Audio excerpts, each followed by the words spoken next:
India जो है वो हमेशा पाकिस्तान को वहां पे टारगेट भी करता है और चाइना को भी सुना के आता है। मिसाल के तौर पे डॉक्टर जयशंकर ने चाइनीज को बड़ा क्लियरली कुछ बातें की हैं। इंडिया की आप फॉरेन पॉलिसी देख लें, वो ऐसे ही है कि वो अमेरिका के साथ भी स्ट्रेटेजिक पार्टनरशिप है, रशिया के साथ भी है उनकी। तो हमारा तो ऐसा सिलसिला ही नहीं है, हमें तो समझ ही नहीं आ रही। सो इंडियंस को इमीडिएटली एक चीज चाहिए कि हमारा उनके साथ एलएसी के ऊपर कोई मसला हल हो जाए। चाइनीज नहीं मान रहे उसके ऊपर। अच्छा, चाइनीज को परवाह कोई नहीं है, वो समझते हमें क्या जरूरत है। इंडियंस कहते हैं ठीक है, अगर आपको परवाह नहीं है ना तो हम आपके साथ किसी और चीज में एंगेज ही नहीं होंगे। दुनिया आजकल अपने मफाद को देखती है। अब वो जो ब्लॉक्स वाला सिस्टम था ना कि पहले आप अमेरिकन ब्लॉक में चले गए या आप ये ईस्टर्न ब्लॉक में चले गए, वो अब खत्म हो गया है। अब तो जहां से आपको कोई फायदा नजर आता है आप वहां पे चले जाते हैं। अब डॉक्टर जयशंकर अगर फॉर एग्जांपल एससीओ में देखिए, मेरे ख्याल है तमाम मुल्कों के हेड ऑफ स्टेट्स आए थे या हेड ऑफ गवर्नमेंट आए हुए थे। डॉक्टर जयशंकर अकेले रिप्रेजेंट कर रहा था, प्राइम मिनिस्टर मोदी नहीं गए। समझ रहे हैं बात को। ये चीज जो है बहुत सारे लोग कह रहे हैं the Modi 3.0 doesn't want to give shock waves in London, in Paris, in Washington. Jai Hind दोस्तों। एससीओ में नरेंद्र मोदी ने ना चाहकर एक क्लियर सिग्नल दिया है चाइना को, और वहीं पाकिस्तान को भी दो टूक जयशंकर साहब ने लगाई है। दरअसल एससीओ मीटिंग में जो भी देश आए थे वहां पर हेड ऑफ स्टेट्स या फिर हेड ऑफ गवर्नमेंट आए थे, लेकिन जलवा था भारत के विदेश मंत्री जयशंकर साहब का। जयशंकर साहब ने पाकिस्तान की औकात तो दिखाई और साथ ही साथ उन्होंने बातों बातों में चाइना को सुना दिया है। इसी के ऊपर कमर चीमा काफी कुछ डिस्कस कर रहे हैं और पाकिस्तानी मीडिया से काफी खबरें आ रही हैं एससीओ मीटिंग को लेकर। तो चलिए वीडियो शुरू करते हैं। अगर आप चैनल पर नए हैं, चैनल को सब्सक्राइब करना मत भूलिए। पाकिस्तान के हवाले से तो मैं जानना चाहता हूं कि हम एससीओ में जाते हैं तो हमें क्या मिलता है, हमारी लीडरशिप क्या डील्स करती है, हमें क्या मल्टीलैटरल बेनिफिट्स मिलते हैं। लेकिन इंडिया जो है वो हमेशा पाकिस्तान को वहां पे टारगेट भी करता है, बाकी जो ममालिक वहां पे बैठे होते हैं उनको बताता है कि हमारे पाकिस्तान के साथ क्या मसाइल हैं, क्या प्रॉब्लम है, और चाइना को भी सुना के आता है। मिसाल के तौर पे डॉक्टर जयशंकर ने चाइनीज को बड़ा क्लियरली कुछ बातें की हैं। उनमें 3 इंपॉर्टेंट बातें डॉक्टर जयशंकर ने की हैं। पहली बात तो ये की है कि भाई, और ये जो बातें उन्होंने की हैं ये बायलैटरल मीटिंग हुई है वांग जी की और डॉक्टर जयशंकर की और उनके डेलीगेशन की। जो मीटिंग हुई है उसमें ये डिस्कस हुआ है। अब इंडिया क्या कह रहा है? इंडिया कह रहा है जी म्यूचुअल रिस्पेक्ट, कि जितनी आपकी इज्जत है उतनी इंडिया की इज्जत है, चाइना की इज्जत हमसे ज्यादा नहीं है। दूसरी बात, म्यूचुअल सेंसिटिविटी। ठीक है जी, उन्होंने कहा जी mutual sensitivity. Mutual sensitivity means कि जितने आपको हमारे बारे में खदशात हैं उतने ही हमें आपके बारे में खदशात हैं।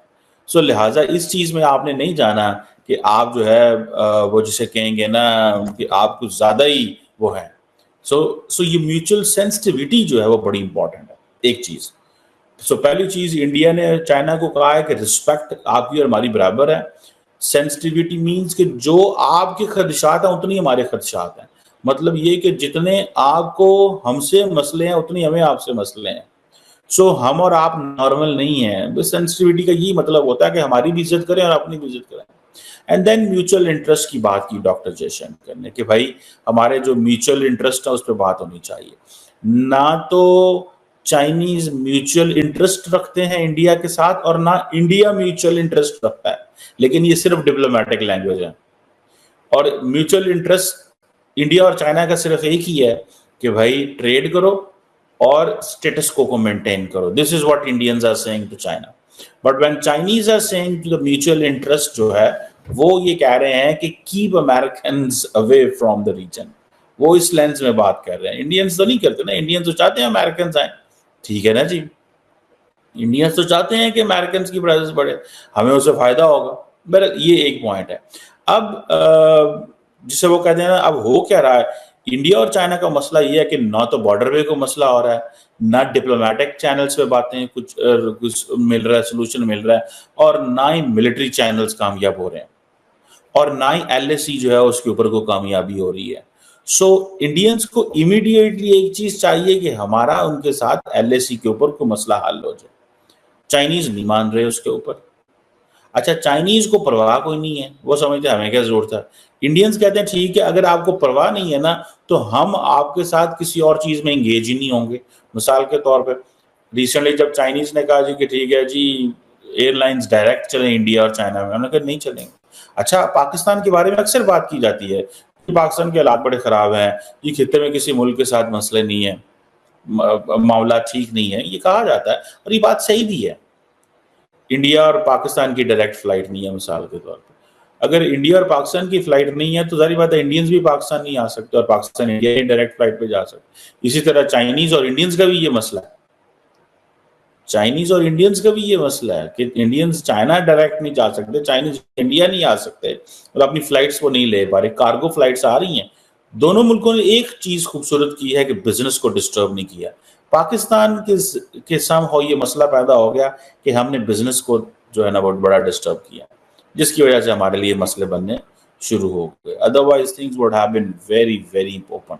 हम जो मर्जी करते रहते, लड़ते रहते, गोले बारूद ये वो सब चलता रहता, लेकिन कारोबार होने देते।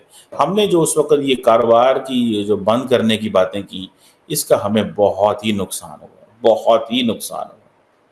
इसने आज जो है ना वो हम बड़ी मुश्किल में फंसे हैं। अब डॉक्टर जयशंकर अगर फॉर एग्जांपल एससीओ में देखिए, मेरे ख्याल है तमाम मुल्कों के हेड ऑफ स्टेट्स आए थे या हेड ऑफ गवर्नमेंट आए हुए थे। डॉक्टर जयशंकर अकेले रिप्रेजेंट कर रहा था, प्राइम मिनिस्टर मोदी नहीं गए। समझ रहे हैं बात को? ये चीज जो है बहुत सारे लोग कह रहे हैं the Modi 3.0 doesn't want to give shock waves in London, in Paris, in Washington, in particularly in Washington. London Paris की तो इंडिया को प्रभाव नहीं रही। जो स्टेटमेंट डॉक्टर जयशंकर ने दी है ये आप समझें कि on behalf of the Indian prime minister पढ़ी है उन्होंने, ठीक है जी। लेकिन उन्होंने कहा है कि जी हम दहशतगर्दी को कम्बैट करना चाहते हैं। अब वो पाकिस्तान को कह रहे हैं कि इनको आइसोलेट करें और एक्सपोज करें और ये इंटरनेशनल कम्युनिटी करे जो कि दहशतगर्दों को सेफ हेवंस देते हैं और टेररिज्म को वो करता है। जाहिर बात है पाकिस्तान की बात है, पाकिस्तान आदी हो चुका हुआ है इंडिया की ये बातें। ये एक पैराग्राफ हमेशा जहां पे डॉक्टर जयशंकर होगा, जहां पे पाकिस्तान हो के वजीर आजम या वजीर खारजा होगा, ये बातें तो होनी है। सो डॉक्टर जयशंकर ने करनी है। तो दोस्तों आपने ये वीडियो देखी और आपने यहाँ पर कमर चीमा साहब को सुना। दरअसल जो एससीओ मीटिंग में मोदी का न जाना एक डिप्लोमेटिक स्टेप माना जा रहा है।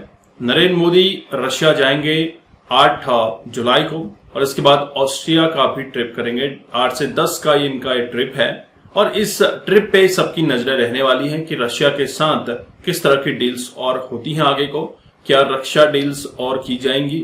साथ ही साथ ये भी देखा जाएगा कि रशिया से क्या लगातार भारत तेल भी लेगा। वहीं एससीओ मीटिंग में डॉक्टर जयशंकर का जलवा देखने लायक था। डॉक्टर जयशंकर ने पाकिस्तान को उसकी औकात दिखाई और जितने भी फेलो कंट्रीज आते हैं सबको पाकिस्तान की हकीकत बताना जयशंकर साहब कभी भूलते नहीं है। और वहीं जब बात आई चाइना की तो चाइना के साथ कुछ उन्होंने डिस्कशन भी किया है कि हमारे म्यूचुअल इंटरेस्ट पे काम होना चाहिए, बाकी तो हम कहीं पर भी स्टैंड आउट नहीं करते एक दूसरे के साथ। बोले तो आपस में कट्टर प्रतिद्वंदी तो हैं, लेकिन जब बात आती है ट्रेड को लेकर, म्यूचुअल इंटरेस्ट को लेकर, तो एक स्ट्रेटेजिक रिलेशनशिप यहाँ पे बन जाता है। दरअसल चाइना काफी समय से भारत को बोल रहा है कि भैया ट्रेड करना शुरू करो। भारत ने पहले ये भी कहा था कि एलएसी पे थोड़ा शांति बरकरार रखो, एलएसी पे जो मसले हैं उसको सॉल्व करो। अगर एलएसी के मसले सॉल्व हो जाते हैं तो फिर पाकिस्तान की जरूरत चाइना को पड़ती ही नहीं है। और अगर पाकिस्तान कहीं पर स्टैंड आउट नहीं करता तो फिर पाकिस्तान का वजूद ऑटोमेटिकली खत्म हो जाएगा। दरअसल पाकिस्तान में आने वाले 6-7 दिन के लिए सारे सोशल मीडिया प्लेटफॉर्म भी बंद होने वाले हैं। इस चीज को लेकर भी काफी हंगामा मचा हुआ है और पाकिस्तान में लगातार जो भी क्राइसिस हमें देखने को मिले हैं इससे पाकिस्तान डिस्टेबलाइज हो चुका है। और वहीं अमेरिका चाहता है, भारत चाहता है, रशिया चाहता है, चाइना चाहता है कि अफगानिस्तान स्टैब्लिश हो जाए और अफगानिस्तान के स्टैब्लिश होने से सभी को फायदा मिलने वाला है। इधर ईरान से होता हुआ भारत का माल यूरोप तक जाएगा, और इसके अलावा और भी यूएस की कंट्रीज में काफी कुछ एक्सपोजर बढ़ने वाला है भारत का। चाबार पोर्ट भारत ने ले लिया है और रेलवे ट्रैक बिछाने का काम भी चालू जल्दी हो जाएगा। ईरान के अंदर जो जर्दान शहर है वहां से पूरे एरिया, तजाकिस्तान, टर्की, कजाकिस्तान, ये सब एरियाज में भारत अपना माल इजीली पहुंचा पाएगा। तो ट्रेड की संभावनाएं बढ़ रही हैं, लेकिन चाइना को सबक सिखाना और एससीओ मीटिंग में डॉक्टर जयशंकर का जाना भी एक विदेश नीति अच्छी मानी जा रही है। दोस्तों, आपके क्या विचार हैं जरूर कमेंट कीजिएगा। चैनल पर नए हैं, चैनल को सब्सक्राइब करना मत भूलिएगा। जय हिंद, जय भारत, जय श्री राम।